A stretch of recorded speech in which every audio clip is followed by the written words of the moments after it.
خانہ کعبہ کی تعمیر کتنی مرتبہ ہوئی جی؟ 5 مرتبہ ہوئی۔ کتنی مرتبہ جی؟ خانہ کعبہ کی تعمیر 5 مرتبہ ہوئی ہے، جن میں سے پہلی مرتبہ سب سے پہلے دنیا میں آنے والے انسان، نبی، ہم سب کے ابا، ہم سب کے جد امجد حضرت آدم علیہ نبی جینا علیہ الصلاۃ والسلام نے اس کی تعمیر فرمائی۔ خالق کائنات نے حکم دیا، اے آدم تم پہلے میرے انسان ہو، پہلے بندے ہو، ایسا کرو کہ میرا ایک گھر تعمیر کرو جس کا نام بیت اللہ ہوگا۔ تعمیر کیا گیا، اس میں طواف بھی کیا گیا، اس میں رب کو راضی کرنے کے لیے سجدے بھی کیے گئے۔ پھر ایک عرصہ بیت گیا، صدیاں بیت گئیں، ایک دور آیا، لوگوں نے شرک شروع کیا، لوگ شرک کے دہانے پر ہیں، پوجا پاٹ شروع ہے، سجدے شروع ہیں غیر اللہ کو، غیر اللہ کے سامنے منت منوتی ہو رہی ہے، غیر اللہ کے سامنے نظر و نیاز چل رہی ہے، غیر اللہ کے نام پر بکرے ذبح کیے جا رہے ہیں۔ خالق کائنات کو غصہ آیا، پروردگار عالم نے عذاب نازل فرمایا۔ خالق کائنات نے عذاب ایسا نازل فرمایا کہ آسمانوں سے پانی برس رہا ہے اور زمین سے پانی نکلنا شروع ہوا۔ زمین اس قدر پانی پانی ہو گئی کہ ہر چیز ملیا میٹ، ہر چیز تہس نہس ہو گئی، یہاں تک کہ خانہ کعبہ بیت اللہ جسے کہا جاتا ہے وہ بھی منہدم ہو گیا، اس کی بنیادیں تک نظر نہ آ رہی تھیں۔ پھر دوسری مرتبہ تعمیر کیا حضرت ابراہیم علیہ نبی جینا علیہ الصلاۃ والسلام نے، اور آپ کے بیٹے حضرت اسماعیل علیہ نبی جینا علیہ الصلاۃ والسلام، جن کا لقب ہے ذبیح اللہ۔ حضرت جبرائیل علیہ الصلاۃ والسلام تشریف لائے، آپ نے حکم دیا کہ پروردگار عالم کا حکم ہے، آپ نے ارشاد فرمایا کہ اللہ کا حکم یہ ہے کہ آپ بیت اللہ کو دوبارہ تعمیر کیجئے۔ حضرت ابراہیم علیہ الصلاۃ والسلام اور آپ کے لخت جگر نے مل کر خانہ کعبہ کی تعمیر شروع کی۔ خانہ کعبہ تعمیر ہو گیا، یہ ہو گیا 2 مرتبہ۔ تیسری مرتبہ جب میرے اور آپ کے آقا حضرت محمد الرسول اللہ صلی اللہ علیہ وآلہ وسلم کی مبارک عمر 35 سال ہوئی، قریش والے جمع ہوئے۔ قریش والوں نے جمع ہو کر مشورہ کیا، میٹنگ کی، دیکھو بھائی اس کی دیواریں بوسیدہ ہو چکی ہیں، کمزور ہو چکی ہیں، یہ بنائے ابراہیم ہے، یعنی حضرت ابراہیم علیہ الصلاۃ والسلام نے اس کو بنایا ہے، بڑی مدتیں گزر چکی ہیں، کہیں گر نہ جائے، کیوں نہ ہم اس بیت اللہ کی دوبارہ تعمیر کر دیں، کیوں نہ ہم اس بیت اللہ کو دوبارہ تعمیر کریں اور خوبصورت کر کے بنائیں، جو نقشہ ہے نقشہ وہی رہے گا کیونکہ رب تعالیٰ کا حکم یہی ہے، لیکن اس کو اچھا بنائیں۔ اور حضرت عبداللہ جو حضور مدنی کریم آقا علیہ الصلاۃ والسلام کے والد محترم ہیں، ان کے ماموں جان، انہوں نے مشورہ دیا۔ انہوں نے مشورہ کیا دیا؟ انہوں نے مشورہ یہ دیا کہ دیکھو بھائی بات یہ ہے بیت اللہ کس کا گھر ہے جی؟ یہ اللہ کا گھر ہے، اور اللہ پاک ہے، اور اللہ پاکی کو ہی پسند کرتا ہے۔ کہیں ایسا نہ ہو مکہ والو، کہیں ایسے نہ ہو قریش والو، تم بیت اللہ کی تعمیر کے لیے حرام مال کا استعمال کرو، ناجائز مال کا استعمال کرو، غبط مال کا استعمال کرو، جو مال غبن کیا گیا ہے، کسی سے لوٹا گیا ہے، چھینا گیا ہے، زناکاری کا مال، چوری چکاری کا مال اس میں خرچ کرو۔ فرمایا ایسا کبھی ہرگز نہ کرنا، یہ بیت اللہ ہے، اللہ کا گھر ہے، اور اللہ پاک ہے اور پاکی کو پسند فرماتا ہے۔ آپ کا مشورہ سب نے قبول کیا۔ ادھر معلوم ہوا کہ جدہ کی بندرگاہ کے اوپر ایک جہاز ٹکرایا ہے اور وہ ٹوٹ چکا ہے، پاش پاش ہو چکا ہے۔ مشورہ اب یہ بھی ہوا کہ کیوں نہ اس جہاز کے جو تختے ہیں وہ بیت اللہ کی چھت کے لیے لے لیے جائیں۔ ولید بن مغیرہ یہ چلا گیا جدہ کی بندرگاہ پر، وہاں سے تختے بھی وصول کیے، اور وہاں سے ایک معمار تھا، یعنی جو بڑھئی کا کام کرنے والا، یوں سمجھو ایک مستری تھا، اس کو بھی ساتھ لے لیا، اس کا نام تھا باقوم، وہ بھی آپ کے ساتھ یعنی ولید بن مغیرہ کے ساتھ آیا۔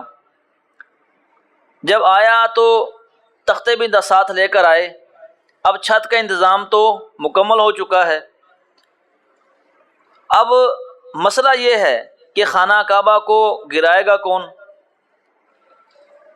سارے قریش میں بہت سارے قبائل تھے، سارے قریشی پریشان ہیں کہ بھئی گرائے گا کون، کیونکہ 35 سال پہلے حضور مدنی کریم رحمت دو عالم صلی اللہ علیہ وآلہ وسلم کی آمد سے 55 دن پہلے ان سب نے یہ واقعہ دیکھا تھا۔ الم تر کیف فعل ربک باصحاب الفیل الم یجعل کیدہم فی تضلیل وارسل علیہم طیرا ابابیل ترمیہم بحجارۃ من سجیل فجعلہم کعصف مأکول، کہ پروردگار عالم نے ایک وہ شخص آیا ابرہا، بڑی قوت کا مالک، بڑی ہمت کا مالک، بڑی فوج کا مالک، بڑی طاقت کا مالک، اور تکبر لے آیا، اور اس نے خانہ کعبہ کو گرانا چاہا، ابھی گرایا نہیں، ابھی قریب نہیں پہنچا، تو پروردگار عالم کی طرف سے ایک قوت آئی، بالکل ہلکی پھلکی دیکھنے میں، ابابیل، ان کے پنجوں میں کیا تھے جی؟ کنکر تھے، اور ایک ایک کنکر ان کی چونچ میں تھا۔ پروردگار عالم نے ان پرندوں کے ذریعے سے ان کو نیست و نابود کر دیا، وہ بھاگنے پر مجبور ہو گئے، بلکہ پورا کا پورا جو قافلہ تھا سارا کا سارا تباہ و برباد ہو گیا۔ مکہ والوں نے، قریش والوں نے یہ سارے معاملہ دیکھا ہوا تھا، اب کسی کی ہمت نہ ہوئی کہ خانہ کعبہ کو گرائے گا کون، اس کو شہید کون کرے گا، منہدم کون کرے گا، کس میں اتنی ہمت ہے؟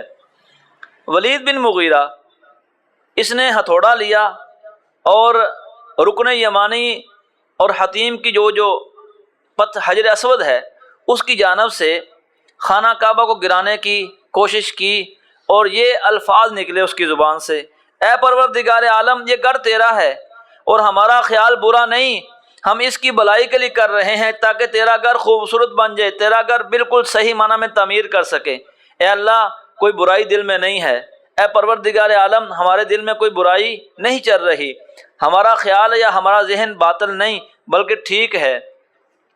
اس نے وہاں سے توڑنا شروع کیا، شام ہو چکی تھی، باقی مکہ والوں نے، قریشیوں نے، کسی نے خانہ کعبہ کو ہاتھ تک نہ لگایا، اور کیا انتظار کر رہے ہیں؟ مشورہ یہ ہوا، ولید بن مغیرہ کا حال دیکھو، اگر یہ صبح صحیح سالم اٹھ گیا، اگر اس پر کوئی عذاب نازل نہ ہوا، پھر ہم سارے مل کر اس خانہ کعبہ کو شہید کریں گے اور پھر دوبارہ تعمیر کریں گے۔ لیکن ولید کا حال پہ دیکھو، ولید کے ساتھ ہوتا کیا ہے۔ رات ہوئی، صبح کے وقت سب کی نظریں کس کی طرف ہیں؟ ولید بن مغیرہ کے گھر کی طرف، کہ اب ہوتا کیا ہے؟ فرماتے ہیں کہ ولید بن مغیرہ گھر سے ہتھوڑا لیے، کندھے پر رکھ کر اب چل دیا اپنے گھر سے باہر۔ جب لوگوں نے دیکھا کہ ولید بن مغیرہ بالکل ٹھیک ٹھاک صحیح سالم ہے اور اس کے کندھے پر کیا ہے جی؟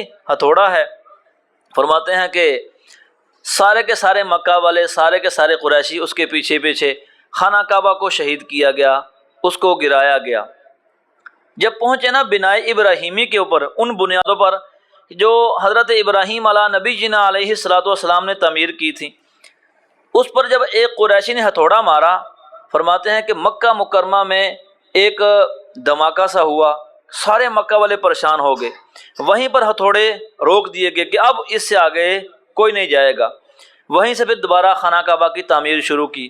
اب مشورہ یہ کیا کہ بھائی دیکھو، ہر قبیلے والا حصے تقسیم کیے گئے، فلاں برادری، فلاں کنبے والے سارے قریشی تھے، فلاں قبیلے والے یہ فلاں حصہ بنائیں گے، رکن یمانی کا حصہ یہ بنائیں گے، فلاں دیوار یہ بنائیں گے، چھت یہ بنائیں گے، فرش کا کام یہ کریں گے، ہر قبیلے کے ساتھ معاملہ طے پا چکا تھا۔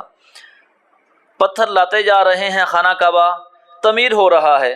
جب خانہ کعبہ تعمیر ہو گیا، اب جب باری آئی نا حجر اسود رکھنے کی، وہ جو پتھر ہے، جو جنتی پتھر ہے، جب اس کو رکھنے کی باری آئی، قریش کے سارے قبیلے، ظاہری بات ہے کوئی بڑا مارکا ہو یا بڑا کام ہو، کوئی عظمت والا کام ہو، فضیلت والا کام ہو، تو ہوتا کیا ہے؟ لوگ کہتے ہیں کہ یہ ہماری برادری کے حصے میں آ جائے۔ قریش والوں کے ہر قبیلے کا حال یہ تھا یہ ہمارا خاندان رکھے حجر اسود۔ تلواریں نکلنے کو تھیں۔ ایک بڑے بزرگ شخص تھے، ابو امیہ ابن امیہ نام ان کا، یہ مکہ مکرمہ میں سب سے زیادہ عمر رسیدہ آدمی تھے۔ انہوں نے فرمایا کہ بھئی تلواریں میان میں ڈالو اور میری بات سنو، میں ایک رائے دیتا ہوں، ایک مشورہ دیتا ہوں، اگر قابل قبول ہو تو تسلیم کر لینا، ورنہ تمہاری مرضی۔ سب نے، کیونکہ پہلے لوگ بزرگوں کا بڑا احترام کیا کرتے تھے، جس محفل میں بزرگ ہوتے ان کی کوشش یہی ہوا کرتی تھی کہ ان کے سامنے بات چیت اونچی آواز سے نہ کی جائے۔ آج کل تو اللہ معاف فرمائے ہم بزرگوں کو ہی برا بھلا کہتے ہیں، اللہ والوں کو ہی برا بھلا کہتے ہیں۔ سفید داڑھی والوں کا حال یہ ہے کہ اللہ بھی ان سے حیا کرتا ہے۔ ٹھیک ہے جی، کوشش کیا کریں، میں اور آپ بھی حیا کیا کریں۔ سب لوگ خاموش ہو گئے۔ انہوں نے فرمایا کہ بھئی بات یہ ہے، ہم سب جمع رہیں گے حرم میں، صبح کے وقت جو سب سے پہلے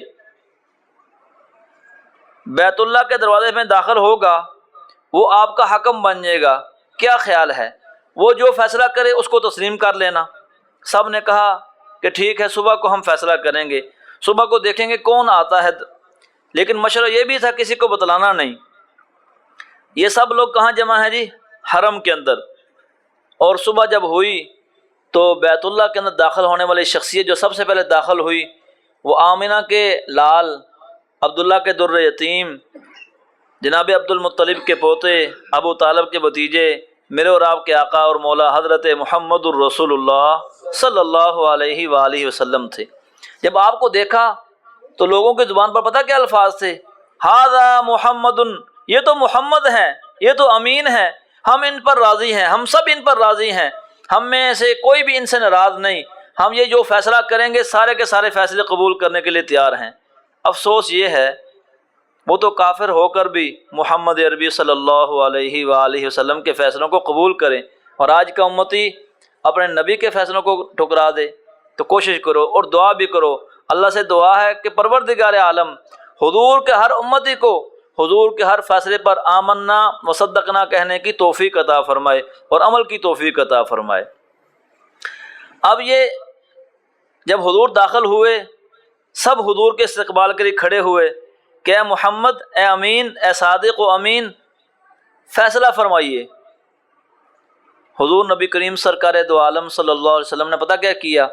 حضور نے اپنی کملی اتاری، نیچے بچھائی، حجر اسود کو اٹھایا اور اوپر رکھ دیا، اور آپ نے ارشاد فرمایا ایسا کرو سارے قبائل کے سردار اس کملی کو پکڑو۔ جب سب نے پکڑ لیا فرمایا اب اس کو اٹھاؤ۔ حجر اسود کو اٹھا کر جہاں پر حجر اسود موجود ہے اس وقت اس کے قریب جا کر رکھا، اور مدنی کریم آقا علیہ الصلوۃ والسلام نے حجر اسود کو خود اٹھا کر اس کے اوپر رکھ دیا۔ یہ فیصلہ حضور مدنی کریم آقا علیہ الصلوۃ والسلام نے کیا۔ اور چوتھی مرتبہ، یہ تیسری مرتبہ خانہ کعبہ کی تعمیر ہوئی، چوتھی مرتبہ عبداللہ بن زبیر رضی اللہ تعالیٰ عنہ ان کے دور خلافت میں ہوا اس کی تعمیر، اور پانچویں مرتبہ اس کی تعمیر ہوئی حجاج بن یوسف نے کروائی تھی، جو بہت بڑا ظالم آدمی تھا۔ یہ آپ دیکھتے ہیں قرآن پاک کی زبریں زیریں یہ اسی نے لگوائی تھی، اور اس شخص نے، حجاج بن یوسف نے بہت بڑے اللہ والوں کو شہید کیا، بڑے صحابہ اکرام کو شہید کیا تھا۔ یہ 5 مرتبہ تعمیر ہوئی خانہ کعبہ کی۔ حضرت علی رضی اللہ تعالیٰ عنہ کے بارے میں آتا ہے، آپ سے مروی ہے کہ لوگوں، رحمت دو عالم صلی اللہ علیہ وآلہ وسلم سے ارشاد فرمایا گیا، حضور آپ نے نبوت ملنے سے پہلے کبھی بتوں کی پوجا کی؟ کیا سوال ہے جی؟ حضور آپ نے نبوت ملنے سے پہلے کبھی بتوں کی پوجا کی؟ تو آپ نے ارشاد فرمایا کہ پروردگار عالم نے مجھے اس وقت بھی ان سے محفوظ رکھا تھا، میں نے کبھی کسی بت کی پوجا نہیں کی۔ یا رسول اللہ آپ نے کبھی شراب پی؟ آپ نے ارشاد فرمایا مجھے ابھی کتاب مجھ پر نازل نہیں ہوئی، مجھ پر ابھی کتاب اور ایمان نازل نہیں ہوا، پروردگار عالم نے مجھ پر اس وقت بھی ان چیزوں کو کھول کر رکھا تھا کہ یہ چیز کفریاں ہیں، میں ان سے دور رہا کرتا تھا، میں ان کے کبھی قریب تک نہیں گیا۔ حضرت زید بن حارث رضی اللہ تعالیٰ عنہ وہ فرماتے ہیں کہ میں مدنی کریم آقا علیہ الصلوۃ والسلام کے ساتھ ابھی حضور پر نبوت نازل نہیں ہوئی، تو میں آپ کے ساتھ نا طواف کر رہا تھا۔ کس کا جی؟ بیت اللہ کا۔ عرب والوں کا دستور تھا، دو بت تھے، جب وہ طواف کر کے آتے، ایک چکر لگا کر آتے تو ان دونوں کو ہاتھ لگاتے، پھر آگے چلتے۔ تو میرے دل میں بات آئی، بچہ وہی کرتا ہے جو بڑے کرتے ہیں۔ آج میں اور آپ بڑے پریشان ہیں جی، ہمارے بچے گالیاں کیوں دیتے ہیں؟ بھائی ہم بڑے سب گالیاں دیتے ہیں، ہمیں دیکھا دیکھی ہمارے بچہ ابھی 3 سال کا ہوتا ہے، اس کے منہ پر گالی ہوتی ہے۔ کیوں؟ ہمارے گھروں میں چلتی ہی گالیاں ہیں۔ بڑا بھائی چھوٹے بھائی کو گالی دے رہا ہے، چھوٹا بھائی بڑے بھائی کو گالی دے رہا ہے، پھر جو آگے آنے والی نسل ہے وہ کیا سیکھے گی؟ یہی گالیاں سیکھے گی۔ حضرت زید فرماتے ہیں رضی اللہ تعالیٰ عنہ کو، میں نے جب دیکھا کہ لوگ ہاتھ لگا رہے ہیں تو میں نے کہا چل میں بھی ہاتھ لگا کر دیکھتا ہوں۔ میں نے ہاتھ لگائے تو میرے مدنی کریم آقا علیہ الصلوۃ والسلام نے منع فرمایا، زید نہیں کرو۔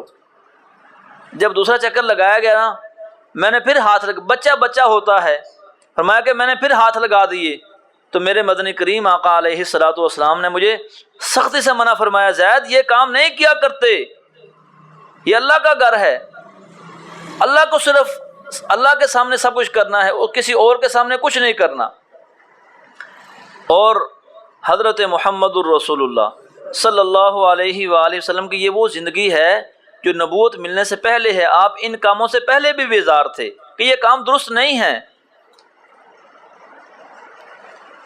قریش والوں نے جب خانہ کعبہ کی تعمیر ہو رہی تھی، اسی دوران کھانا لے کر آئے، اور وہ کھانا کن کا تھا؟ لات اور عزا کے نام پر چڑھاوا تھا۔ اس بات کو یاد رکھنا سارے بھائی، یہ سیرت النبی کی کتابوں میں موجود ہے۔ کھانا لے کر آئے، آپ کے ساتھ زید بن عمر یہ بھی تھے، بیٹھے ہوئے تھے، اور یہ بڑی عمر کے تھے۔ یہ حضرت عمر بن خطاب فاروق اعظم رضی اللہ تعالیٰ عنہ کے چچا کے بیٹے تھے۔ جب حضور کے سامنے کھانا پیش کیا گیا، حضور نے انکار کر دیا۔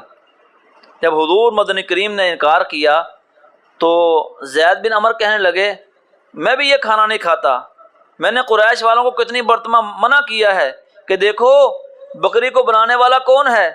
بولو بھائی، بکری کو پیدا کرنے والا کون ہے؟ اللہ۔ اور اس کی خوراک کو پیدا کرنے والا یعنی گھاس کو پیدا کرنے والا کون ہے؟ اللہ ہے۔ زید بن عمر ابھی مسلمان نہیں تھے، ابھی حضور پر نبوت نازل نہیں ہوئی، ابھی حضور نے نبوت کا اعلان نہیں فرمایا کہ لا الہ الا اللہ محمد الرسول اللہ کا اعلان ابھی نہیں ہوا۔ زید بن عمر کا حال یہ تھا، حضور کے ساتھ بیٹھے ہیں، فرمایا میں نے بھی یہ کھانا نہیں کھانا۔ کیوں؟ میں نے قریش والوں کو کتنی مرتبہ کہا ہے کہ لات عزا کے چڑھاوے نہ دیا کرو، جب کھلانے والا اور پیدا کرنے والا ایک اللہ ہے، اس کے نام کا چڑھاوا دیا کرو، اسی کے سامنے لوگوں کو کھلایا کرو۔ تو میں بھی یہ کھانا نہیں کھانے والا۔ اس حدیث کو یاد رکھو، اس حدیث کو کوٹ کرو۔ آج امت محمدیہ کا حال کیا ہے؟ آج یقین کرو امت محمدیہ کا حال یہ ہے، اللہ معاف فرمائے، اللہ معاف فرمائے، رب کعبہ کی قسم حال یہ ہو چکا ہے کہ مسلمان کے سامنے اگر توحید کی بات کی جائے، مسلمان پر کے ماتھوں پر بل پڑ جاتا ہے۔ یہ کیا بیان کر رہے ہو؟ مدنی کریم آقا علیہ الصلوۃ والسلام نے نبوت سے پہلے بھی کبھی یہ کام نہیں کیا تھا۔ فرمایا کہ یہ کھانا کھانا حرام ہے۔ آج کل کیا ہوتا ہے، تیرے محلے میں غریب اور یتیم بچہ رو رہا ہے، کھانے کے لالے پڑے ہوئے ہیں، اور تو منت کیا مانگ رہا ہے؟ میں فلاں دربار پر جاؤں گا اور فلاں اتنے بکرے چڑھاوے چڑھاؤں گا۔ نہیں ہوتا جی، ہو رہا ہے، ہم سب جانتے ہیں۔ آج ایک میں ویڈیو دیکھ رہا تھا، یہ شادی شہید، آپ اکثر لوگ گئے ہوں گے شادی شہید، وہاں ایک عالم بیان کر رہے تھے اس علاقے کے، وہ کہہ رہے تھے کہ شادی شہید اس کا سالانہ جو ٹھیکہ ہے، سالانہ بولو بھائی، سالانہ ٹھیکہ جو گورنمنٹ کو دیا جاتا ہے، پتہ کتنا ہے؟ آپ کے طوطے اڑ جائیں، 11 کروڑ کا ٹھیکہ ہے، 11 کروڑ کا ٹھیکہ جو صرف گورنمنٹ کو دیا جاتا ہے اس کے غلے سے نکال کر۔ تو اندازہ لگاؤ ایسے کام عام ہوں گے نہیں ہوں گے؟ گورنمنٹ ان کو سپورٹ کرتی ہے، یہ وہ تو ایک دور دراز ہے نا۔ آپ ارد گرد دیکھیے، یہ جو پیر و شیر ہے راہ والی کے اندر، وہاں ایک اینکر آیا تھا اقرار الحسن، اس نے جب انٹرویو کیا بڑے جی میں نے ایف اے کیا ہے، میں نے MBBS، میں نے فلاں ڈگری حاصل کی ہے،